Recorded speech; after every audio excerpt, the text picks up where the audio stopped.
Hello and welcome. I am Big Joe, your storyteller, here for your magical show called Animal Tales, creatures big and small. And today I have four stories for you about some animals that are very big, some animals that are very small, and some animals that are very big and very small. You'll see how in a moment. Our very first story is one of those stories that has a big animal and a small one. This is the story of the teeny tiny fly and the great big whale. I'll tell it to you. Now, let me introduce you to the characters in my story before we begin. This is my whale. Hey, how you doing? Hello, everybody. Hello, hello, hello. I'm a whale. Hi there. How you doing? Let me introduce you to the other character in my story. This is my fly. His name is Flip. Hey, everybody. Are you going to fly for everybody? Yep. All right, go ahead. No, get out of my ear. Sorry. Nope. Get out of my eye. You. Get out of my nose. Oh my goodness. What on my mouth? Ew. Now this is the story of the teeny tiny fly and the great big whale. I'll tell it to you. Once upon a time, there were three brothers. Their names were Ned, Ted, and Ed. And all three brothers lived in a little house by the ocean. They had a pet dog whose name was Sparky and a pet fly whose name was Flip. Now Ned, Ted, Ned, Flip the fly, and Sparky the dog all lived in that house. And all three brothers were fishermen. And every day they'd go out and catch fish. Well, one day it was Ed's turn to go out and catch fish. And he went and he threw his line in the water. Zip. Ooh, I get a bite. Oh, let me see what I caught. Let me see what I caught. I caught a boot. Yeah, that's not a fish. Zip. Ooh, let me see what I caught. Let me see what I caught. I caught a tire? No, that's not a fish either. Hey, wait. Zip. Ooh, let me see what I caught. Let me see what I caught. I caught some underwear. Ooh, that's not a fish. When all of a sudden, up from the water, there came a great big whale. Yep. And the whale looked at Ed, and the whale said, "Who are you?" And Ed said, "My name is Ed." And the whale said, "Oh, yeah? Well, you look like lunch to me." And the whale opened his mouth, and the whale went, "Gulp!" and swallowed up Ed. And there inside the whale's belly was Ed. "Help!" Right on there was Ted and Ed. They looked at their watch, and they said, "Man, look what time it is. Where is Ed?" Ted said, "You know what? I got to go find him." So Ted went out, and Ted yelled, "Ed, Ed, Ed, where are you?" And all of a sudden, up from the water, there came the great big whale. Yep. And the whale looked at Ted, and the whale said, "Who are you?" And Ted said, "My name is Ted. I'm looking for my brother. What'd you do, big whale? Did you eat him?" And the whale said, "I ate your brother. That is true. And now I'm going to eat you." And the whale opened his mouth, and the whale went, "Gulp!" and swallowed up Ted. And there inside the whale's belly was Ted, "Help!" and Ed, "Help!" Right on there was Ned. Ned looked at his watch. He said, "Man, look what time it is. Where is Ted and where is Ed?" He said, "You know what? I got to go find him." So Ned went out and Ned yelled, "Ted, Ed, Ted, Ed, where are you?" And all of a sudden up from the water, there came the great big whale. Yep. And the whale looked at Ned, and the whale said, "Who are you?" And Ned said, "My name is Ned. I'm looking for my brothers." "What'd you do to big whale? Did you eat them?" And the whale said, "I ate your brothers. That is true. And now I'm going to eat you." And the whale opened his mouth, and the whale went, "Gulp!" and swallowed up Ned. And there inside the whale's belly was Ted, "Help! Ed, help! And Ned, help!" Right home there was Sparky the dog, and Sparky started to sniff. Sparky said, "Hey, where's everybody? Where's Ted? Where's Ed? Where's Ned? Oh, I got to go find him." And so he went out sniffing and sniffing. He got down to the dock and he barked out, "Ted, Rolf, Ed, Rolf, Ned, Rolf, where are you?" And all of a sudden up from the water, there came the great big whale. Yep. And the whale looked at Sparky, and the whale said, "Who are you?" And Sparky said, "My name is Sparky the dog. I'm looking for my friends." "What'd you do, big whale? Did you eat them?" And the whale said, "I ate your friends. That is true. And now I'm going to eat you." And the whale opened his mouth, and the whale went, "Gulp!" and swallowed up Sparky. And there inside the whale's belly was Ted, "Help! Ed, help! Ned, help!" And now Sparky the dog, woof, It looked like all hope was lost because the only one at home was a teeny tiny fly named Flip. It's the smallest one of all, let me tell you. And Flip was flying around. Nope. Get out of my ear. Nope. Get out of my eye. Nope. Get out of my nose. Ew. Oh, mouth. Really should do the mouth before you do the nose. You ever think of that? Mouth, then nose, because otherwise it's like really disgusting. Yeah, quiet. Really, seriously, stop. Well, Flip said, hey, where's everybody? Where's Ted? Where's Ed? Where's Ned? Oh, man, I got to go find him. So he flew down to the dock. And he got there, he yelled, Ted, Ed, Ned, Sparky the dog, where are you? And all of a sudden up from the water, there came the great big whale. Yep. And the whale looked at Flip and the whale said, who are you? And Flip said, my name is Flip the Fly. I'm looking for my friends. What'd you do, big whale? Did you eat them? And the whale said, I ate your friends. That is true. And now I'm going to eat you. Now, everybody else will be very afraid if a big whale want to eat them, but not Flip, because Flip had a plan. You see, Flip knew the whale was going to eat him. He couldn't close his mouth on him like everybody else because the whale's mouth was too big and Flip was too little. He was going to eat him. He was going to have to stick out his tongue and wrap it around Flip. And that's just what Flip wanted. So Flip said, all right, you want to eat me? Go right ahead and eat me. And the whale said, huh? You want me to eat you up? Nobody wants to be eaten up by a whale. I said, yeah, go ahead. I dare you. I double dare you. I triple dare you. He said, okay. So the whale stuck out his tongue, wrapped around Flip. And when he did, Flip put his plan to action. Flip started to flap his wings. Then he started to flip his legs. Then he started to flutter his belly. When he flapped his legs, flipped his wings, and fluttered his belly, started to tickle the whale's tongue, and the whale started to laugh. He laughed so hard that he opened his mouth really wide. And when he did, out jumped Ed, whip. Then out jumped Ted, whip. Then out jumped Ned, whip. Then out jumped Sparky the dog, whip. And last on jump out Flip, he bounced off the whale's toot, doing, and flew away. Well, when he got back home, they were so happy with Flip, they made him his favorite dinner, which was spaghetti and garbage. No, it's spaghetti and meatballs. Spaghetti and tuna fish. Nope, it's spaghetti and meatballs. Spaghetti and smelly socks. All right, look. It's spaghetti and meatballs. What's spaghetti and meatballs? Gotcha. Spaghetti and meatballs, exactly right. And they made it up, and he ate it up, and they all lived happily ever after. And that is the end.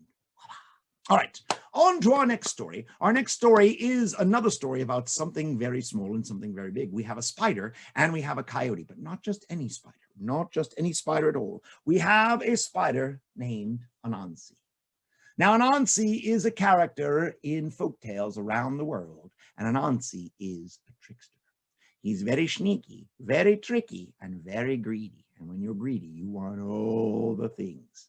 And this little spider causes big trouble. And now I'm going to tell you a story called Anansi Races Coyote. And here it comes. Once upon a time, deep, deep, deep in the desert, there was Buzzard. Buzzard was a bird with very big wings, a very long neck, a very sharp beak, and two very big claws. And in those very big claws, he was carrying a picnic basket, for he was going on a picnic with Mrs. Buzzard. And inside that picnic basket, there was ham, there was corn, there was potato salad, and there was yummy chocolate pudding. And as he was flying along, all of a sudden he got a tickle in his beak. And that tickle turned to a sniffle. And that sniffle turned to a sneeze. And Buzzard went, achoo! And when he sneezed, his claws opened up, and the basket fell down and down and down and down and down and down and down. And Buzzard said, oh man, Mrs. Buzzard's going to be mad. Gotta go get another basket. And he flew off to get another basket. Well, as he did, that basket fell down and down and down and down, and it hit the ground with a thud, thud. Well, when it hit the ground, Anansi the spider heard that thud and came rushing on over. And he looked and he saw that basket. He looked inside. And there it was full of food. There was ham, there was corn, there was potato salad, there was chocolate pudding. And he licked his lips and he said, oh man, oh man, oh man, I am going to eat good tonight. Oh yes, I am going to eat good tonight. But all of a sudden, he heard another voice. It was Coyote. And Coyote saw that basket fall too, and he came rushing on over. And he looked inside, he said, whoa, look at all that food. He said, oh man, I am going to eat good tonight. Oh yeah, I am going to eat good tonight. And Anansi came up, he said, no. I saw this basket first. This food belongs to me. And Coyote said, no way, man. I saw it first. It belongs to me. He said, no, I saw it. I get to eat it. He said, no, I saw it. I get to eat it. Now, usually, as I told you, Anansi is very sneaky and very tricky. But on that day, he was feeling kind of good. So he said, you know what? There's a lot of food in this basket. How about if we just share the food and we both get to eat some of it? And Coyote scoffed. Puh. He said, me? Share with you? I don't think so. I am not sharing the spider. No way, no how. Well, that wasn't very nice, was it? Well, Anansi said, all right, fine. We'll figure out who gets it. But you know what? We have to figure out how to do it. Maybe we could have a contest. Me against you. Coyote said, don't worry. Doesn't matter what contest we have. I'm going to win. I'm bigger than you. I'm stronger than you. And I'm faster than you. Well, that was true. Coyote was bigger than him and stronger than him and faster than him because he was a little tiny spider. But you know what? Anansi was very smart and Coyote wasn't smarter than him. And he said, fine, we can do it. He said, all right, well, let me think. He said, I know. Let's have a race. Me against you. And the winner gets to eat all the food. Coyote said, bring it on, man. I don't care what race we have and where we're going because I'm going to win. He said, I wouldn't be too sure of that, buddy. All you have are 4 legs. Me, I have 8 legs. I have 8 legs. I have 8 legs because I am awesome. I'm very, very awesome. And you stink. Hey, you stink. He said, all right, where do you want to race? He said, well, you see that cactus way down there? The one way down there? Yep. The one way down there. He said, yeah, I see it. He said, all right. We'll race from here all the way to that cactus and back. And whoever gets back first is the winner. He said, all right, call it. He said, okay, here we go. Ready, on your mark, get set, go. And when he said go, Coyote took off. He ran fast. He ran really fast. He ran super fast. He ran so fast he was a moving blur. He ran so fast his paws barely even touched the ground. He ran so fast he left a big cloud of dust behind him from running so fast. Well, he ran and he ran and he ran and he ran and he ran. And after a while, he wanted to look back and see how far back Anansi was. And he looked back over his shoulder and he couldn't even see Anansi at all. And he said, I am way too fast for him. And he put his head down and kept running. He ran fast, really fast, super fast.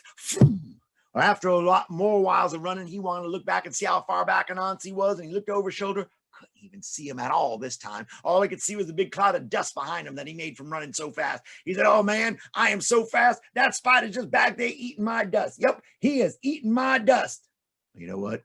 Anansi wasn't eating Coyote's dust. You know what Anansi was eating? The food. You see, when Anansi said go, Coyote took off. But Anansi stayed right where he was. And while Coyote ran across the desert, Anansi crawled in the basket and ate all the food. Well, when Coyote got back, he looked around, he said, I can't even see him. Boy, he's gone. I wonder where that spider is. And all of a sudden, from inside the basket, Coyote heard, burp. He looked inside. And when he did, there was no food. There was no ham. There was no corn. There was no potato salad. There was no chocolate pudding. All there was an Anansi spider lying on the bottom of the basket with a big, fat belly. And Coyote said, hey, you tricked me. So what do you have to say for yourself? And Anansi said, burp. And he looked and he said, oh, man, Coyote, I am stuffed. I could not eat another bite. Man, that food was good. That was delicious. He said, hey, congratulations on winning the race, by the way. Good job. He said, ooh, look at the time. Look at the time. Gotta go. Bye. And he turned around and ran away. Well, Coyote was too tired. He couldn't chase after him. All he could do was lie on the ground and howl. Ow! Ow! Ow! Well, Anansi went home and he was very happy because even though Coyote had won the race, it was Anansi that got the real prize and got to eat all the food. And that is the end. Now, being our show of animal tales of creatures big and small, I'm going to tell you a story with a very, very small creature. In fact, the smallest one I own, so small I can't even find him. Where is he? Up there. There she is. There we go. All right. There is my aunt. This is my aunt. Hello. This is my aunt named Anna. Yep. And this story is called I Blame You. Now, when you blame someone, that means you tell them that they did something. Maybe they took something of yours. Maybe they ate something of yours. Maybe they did something that you didn't like. And you could say, I blame you. That means you did it. And this is a story of my friend Anna and her cake. Once upon a time, my friend Anna was making a cake for her friend's birthday because her friend was having a birthday and she made a wonderful, beautiful cake. And she took that cake and it was very beautiful. It had pink frosting and all kinds of delicious things on it. It was so sweet and wonderful. And she took that cake and she was heading out to go and see her friend. But as she was going, a drop of water came flying through the air, landed right on Anna and Anna's cake fell down and went splat. And Anna was very upset. Anna said, "Who did that?" Well, she looked around and looked around and looked around, and there was a puddle. And she went over to the puddle, and she said, "Puddle, I made a cake for my friend, and now it's ruined, and I blame you." And the puddle said, "I'm very sorry. It wasn't my fault. I was just sitting here minding my own business when all of a sudden an acorn came flying out of the tree, landed in me, and made me splash. So it wasn't my fault. It was the acorn." Well, Anna said, "Well, then I'll just go find the acorn." So Anna went to go find the acorn. Well, she found the acorn and she said, "Acorn, I made a cake for my friend and now it's ruined and I blame you." And the acorn said, "It wasn't my fault. I was just sitting up in the tree hanging out." Get it? Hanging out because I'm an acorn. Well, he said, "I was hanging out in the tree when all of a sudden a squirrel came running up, knocked me out of the tree and I fell down. It wasn't my fault. It was the squirrel." Anna said, "Well, then I'll just go find the squirrel." So Anna went to go find the squirrel.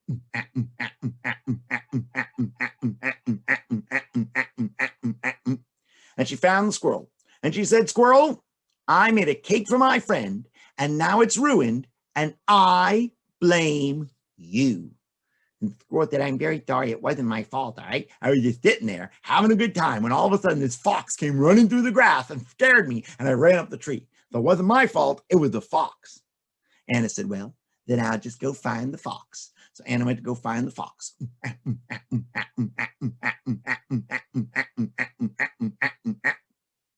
And she found the fox. And she said, "Fox, I made a cake for my friend, and now it's ruined, and I blame you." And the fox said, "I'm very sorry, but it wasn't my fault. I was sitting there in the grass grooming myself, having a wonderful time, when all of a sudden all these bees came flying through the grass and it scared me away. So it wasn't my fault, it was the bees." Anna said, "Well, then I'll just go find the bees." And so Anna went to go find the bees.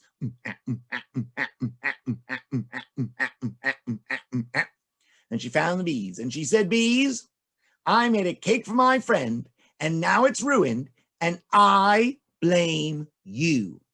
And the bee said, "Hey, wasn't our fault, all right? We were making honey in our hive like we always do. And all of a sudden this bluebird came and knocked into our hive and shook it and we all ran out. So it wasn't our fault, it was the bluebird." Anna said, "Well, then I'll just go find the bluebird." So Anna went to go find the bluebird.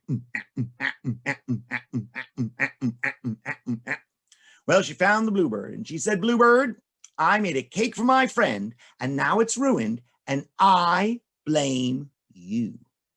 And the bluebird looked and she said, "I'm very sorry, but it wasn't my fault.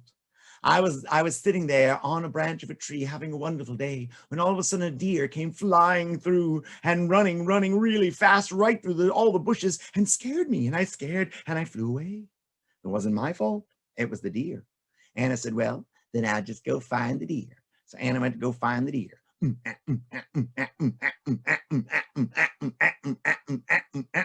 Well, she found the deer and she said, "Deer, I made a cake for my friend and now it's ruined and I blame you." And the deer looked and he said, "I'm very sorry. It wasn't my fault. I was sitting there eating some berries off this bush and something behind that big bush gave a great big sneeze. So whatever's behind that bush caused all your trouble." Well, Anna said, "Well, then I'll just go find what was behind that bush." And Anna was very excited because she was going to finally find who caused all the trouble. So she went behind the bush.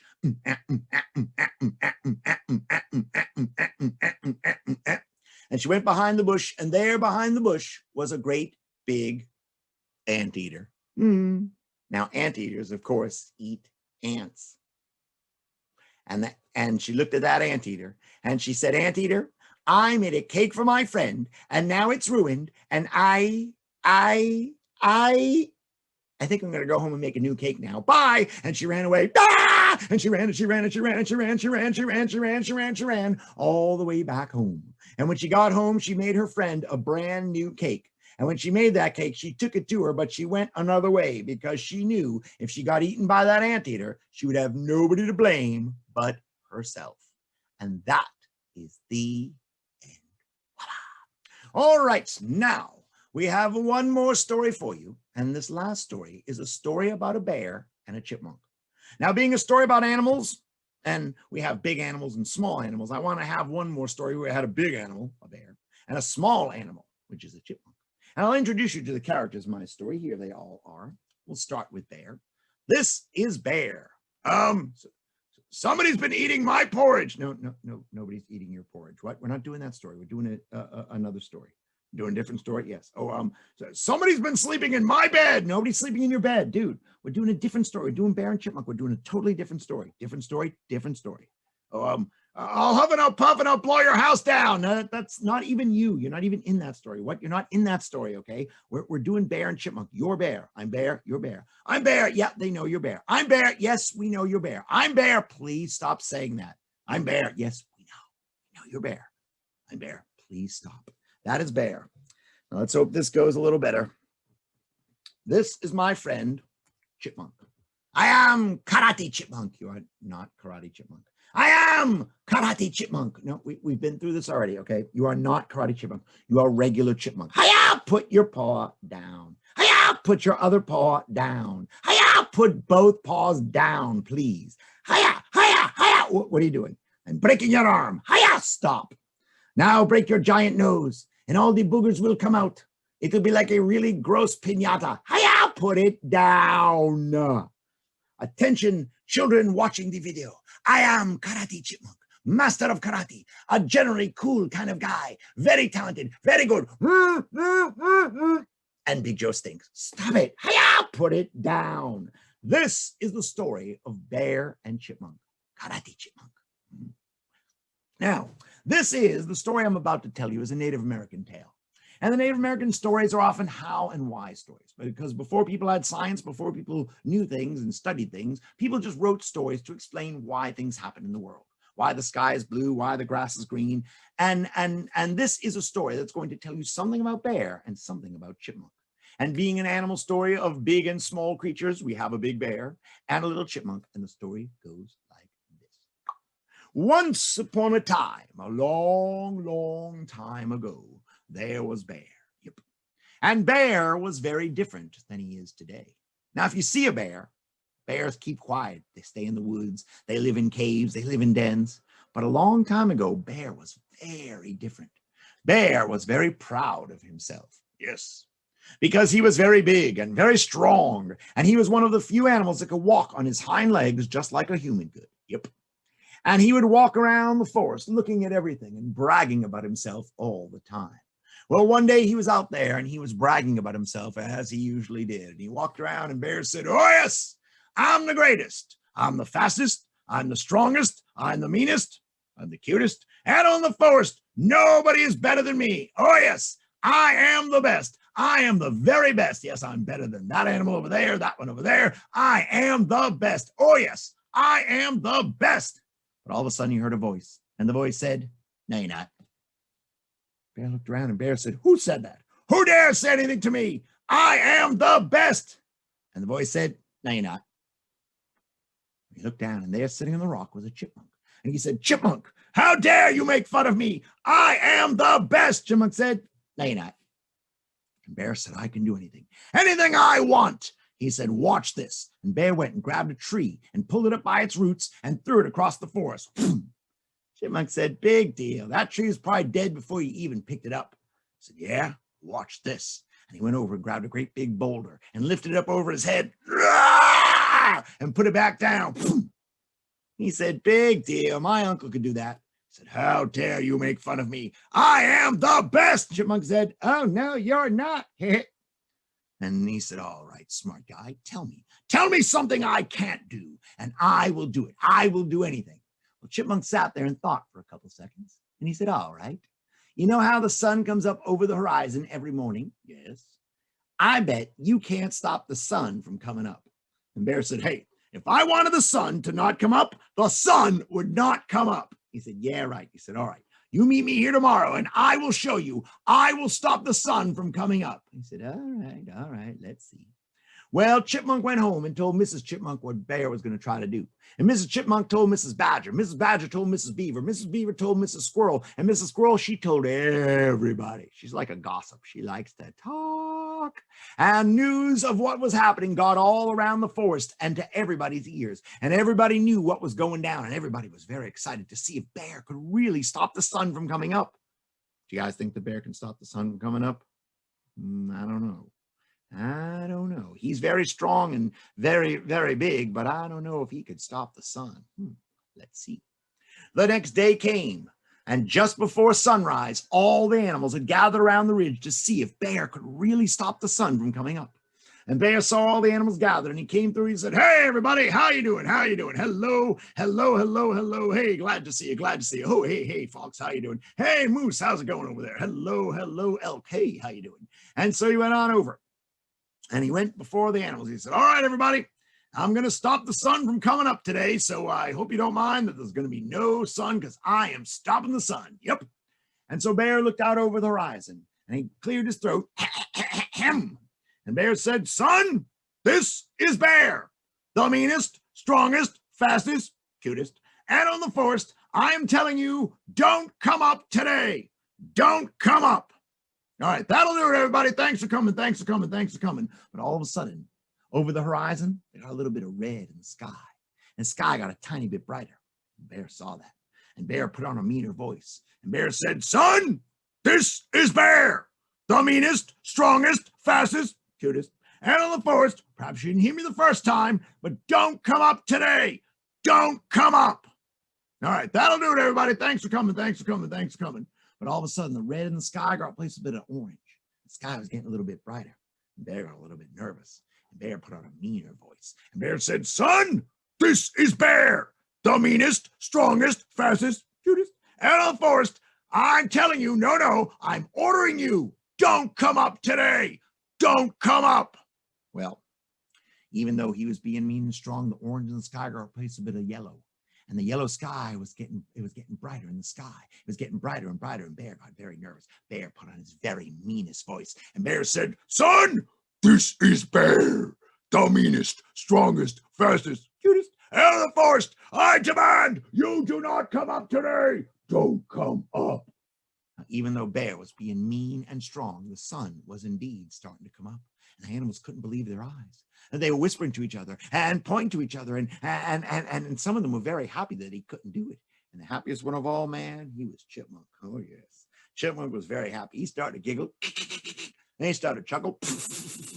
And soon he started bouncing from one paw to another paw, from one paw to another paw. And Chipmunk started to sing, Bear can't stop the sun, Bear can't stop the sun, Bear can't stop the sun, Bear can't stop the sun. And all the animals clapped along with him, and Chipmunk was singing, Bear can't stop the sun, Bear can't stop the sun, Bear can't stop the sun, Bear can't stop the sun. Well, Bear got very, very angry, and he reached right down and grabbed Chipmunk. And he picked him up, and he said, Chipmunk, you've made fun of me for the very last time. Now I'm going to eat you, and you will never see the sun come up again. Hiya, put it down.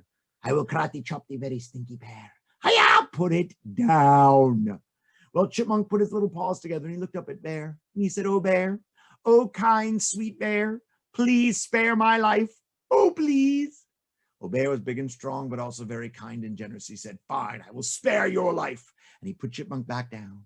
And Chipmunk bowed down low before Bear and looked up at Bear with humble eyes. And Chipmunk said, Bear gets up the sun, Bear gets up the sun, Bear gets up the sun. And Bear growled, roar, and chased after Chipmunk. Chipmunk ran down the road as fast as he could, and Bear chased after him. And just before he got down his hole, Bear took his claw and scratched right down Chipmunk's back. That really hurt. I'm dead. You're not dead. I'm dead. You're not dead. I'm dead. You're not dead. You're talking to me. I'm a ghost. You're not a ghost. I'm the ghost of Karate Chipmunk. Woo, please stop. Woo, please stop. Woo. So, as I was saying, woo, get down there. Well, Bear went back, and all the animals were laughing at him and pointing at him, making fun of him. Bear got very embarrassed, and he ran off to the forest and found a place to hide. Well, from that day to this day, bears keep quiet and keep themselves because they know that there is something that they can't do. Well, as for Chipmunk, if you look down Chipmunk's back right to this very day, you'll see 3 big stripes. And that's a mark where that bear's claws scratched that chipmunk so long ago. That's to remind Chipmunk to not make fun of anybody bigger than him, especially not a great big bear. And so ends the story of Bear and Karate Chipmunk. Thank you very much. And that is the end. Now, I want to thank you all for joining me. Thank you for listening to my stories. I have plenty of stories. I am Big Joe, the storyteller. I do all kinds of shows, libraries, where you're probably watching this video right now. I do birthday parties. You might be watching it there. You might be watching it somewhere else at school. You might be watching it somewhere, but no matter where you're watching it, I will be there because I tell lots of stories for lots of friends of all ages. So thank you for having me. I was Big Joe, your storyteller. Everybody have a wonderful, wonderful day.